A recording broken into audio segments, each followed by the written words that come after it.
Buenos días, nos tocó presentar el tema de desarrollos de proyectos HVDC en mercados electrónicos. Mi grupo está conformado por Henry Nicolás Vega Estrella y Diego Fernando Merchán Pineda, el cual les está hablando.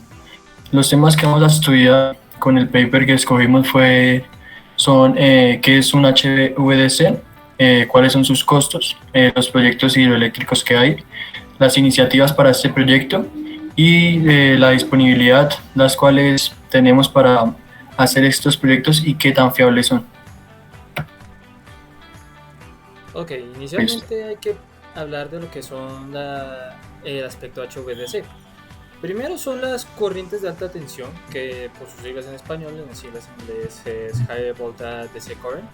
Esto es una tecnología que mejora la eficiencia energética en las redes. Naturalmente son las redes eléctricas que vemos por las calles, ya que estas son mucho más viables para recorrer grandes distancias desde centrales eléctricas hacia ya sea empresas, casas, hogares, departamentos, entre otros. ¿Cuál es la diferencia en utilizar estas corrientes que cualquier otra?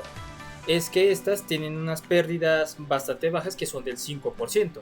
Si utilizáramos otros mecanismos para transportar estas corrientes eléctricas, esto ya hablamos de que las pérdidas se duplican. ¿Qué quiero decir? Estas llegan a aumentar a un 10%. Entonces, la idea original de estas corrientes es transportar a grandes distancias estas corrientes eléctricas con pérdidas no tan significativas, lo cual mejora el ámbito en el que queremos ejercer estas corrientes. Pero para esto hay que hablar también de lo que es el tema de los costos, cómo se hacen las conversiones y todo lo demás, ya que estas tienen un proceso a desarrollar antes de convertirlas a corrientes alternas. La siguiente.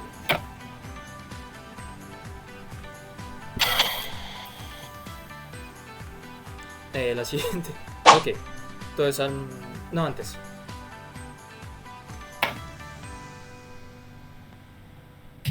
Entonces, para poder hablar ahora sí de lo que vienen a ser los costos, aquí ya hay que hablar de los aspectos a lo que se requiere o lo que se necesita. Entonces, al momento de hablar de esto, hay que tener en cuenta que estas son corrientes continuas. Entonces, ¿qué quiero decir? Que lo que estamos conociendo actualmente en nuestros hogares, que son una corriente de 120 voltios, esto se le conoce como la corriente continua. Pero para hacer el transporte de estas se les tiene que pasar a un sistema de conversión de corriente alterna. ¿Por qué? Porque es mucho más viable y porque a partir de solo, digamos, un método para enviarlas o una línea nada más, estas pueden recorrer grandes cantidades, ya sea a partir de 600 kilómetros en zonas aéreas, o sea, sobre el nivel del mar, y para pues otros fines son de 50 kilómetros bajo los niveles del mar. Pero pues para hacer más analítico esto tenemos la siguiente gráfica que muestra como las líneas y estadísticas que representan esto. Mientras que las líneas equivalentes de la corriente alterna, pues como se dijo, pierden el 10%. Entonces, para las transmisiones es ampliamente reconocido como ventajoso para el suministro de potencias a largas distancias, ya sean las interconexiones asincrónicas y a los largos cruces de cables submarinos. Estas se utilizan durante mucho tiempo y mucha distancia por medio de líneas de transmisión que ya mencionamos. La siguiente. Entonces, hay que tener en cuenta que para el tema de la conversión, como dijimos, esto es una corriente continua y luego pasa a una corriente alterna. Este uso es como un uso de las estaciones para las corrientes de HVDC, que son, por decirlo así, válvulas de tiristores para realizar las conversiones de AC a DC y viceversa, ya que una vez que llegan estas corrientes vuelven a ser corrientes continuas. Las válvulas normalmente, como podemos ver, están dispuestas como un convertidor de 12 pulsos.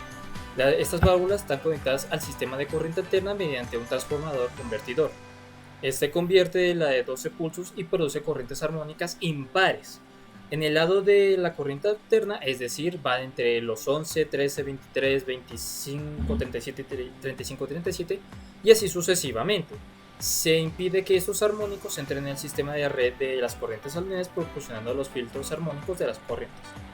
El convertidor de 12 pulsos produce corrientes armónicas uniformes en el lado de las corrientes continuas, es decir, va de 12, 24, 36, bueno, así sucesivamente, pero en casos pares, no impares, ya que esas son las corrientes alternas.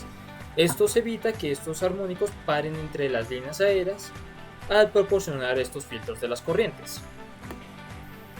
La siguiente. Y como podemos ver en esta gráfica, ahí sí ya planteamos lo que dijimos sobre los costos finales, ya que aquí se evidencian bastantes factores al momento, ya sea el orden de equipamiento, el control, los filtros para las corrientes AC como mencionamos, el trabajo civil en las construcciones, las válvulas, los convertidores, que es la cantidad necesaria para poder transportar esas corrientes, y entre otros. Esto ya todo depende más de cómo uno plantee el diseño de las conversiones o las largas distancias que esas corrientes deben plantearse. Ya las sé. Bueno, pues entonces vamos a hablar del proyecto hidroeléctrico de Aize.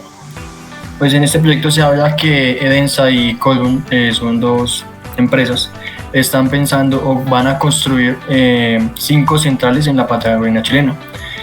La primera, el primer Baker, tendrá una potencia de 660 megawatts, con una superficie de embalse de 710 hectáreas y una producción de 4.420 GWh.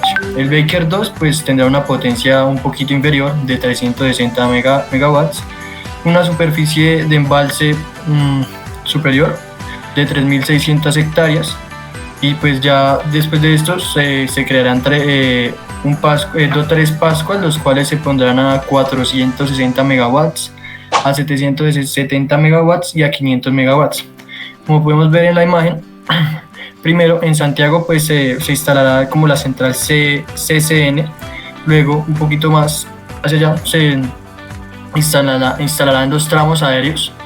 En el puerto Montt ya se instalará el CTN, y en el tramo submarino que hay entre el puerto Montt y Chalten se instalará otro STS, y en Cochrane se instalará el CSS para este proyecto que tienen realizado Edensa y Colbún en la Patagonia chilena.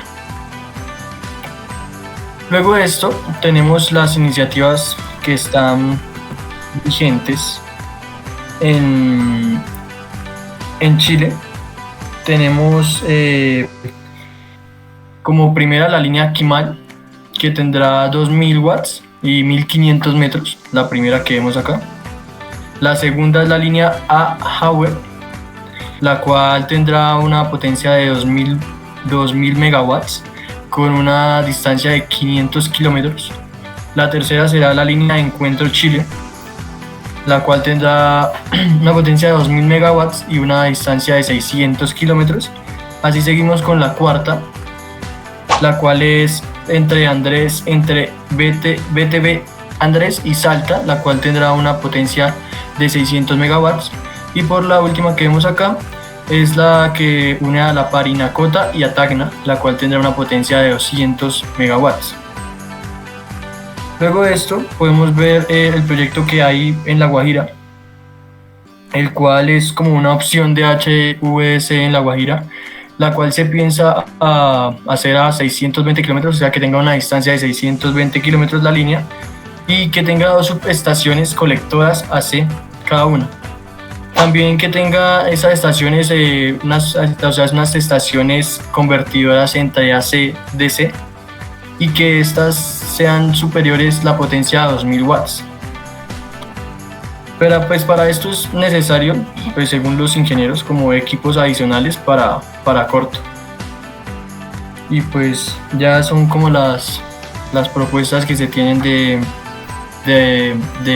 HVDC, digamos, en Latinoamérica. Bueno, una de las cosas que también podemos ver para esto es tener y los colocar aquí, la sobrecarga, bipolos simples, las pérdidas de un polo bipolo, lo que viene a ser la pérdida de un polo bipolo C doble convertidor paralelo, pérdidas de un polo doble bipolo, pérdidas de un polo doble bipolo en soporte común, entre otros, ya que todos estos son casos que se necesita saber en la implementación. A la larga todo esto tiene que ver con el propio juego de los de las válvulas, cómo se seleccione y mediante el campo si ya quieres utilizarlo con energías eólicas o paneles solares, según la perspectiva de la implementación.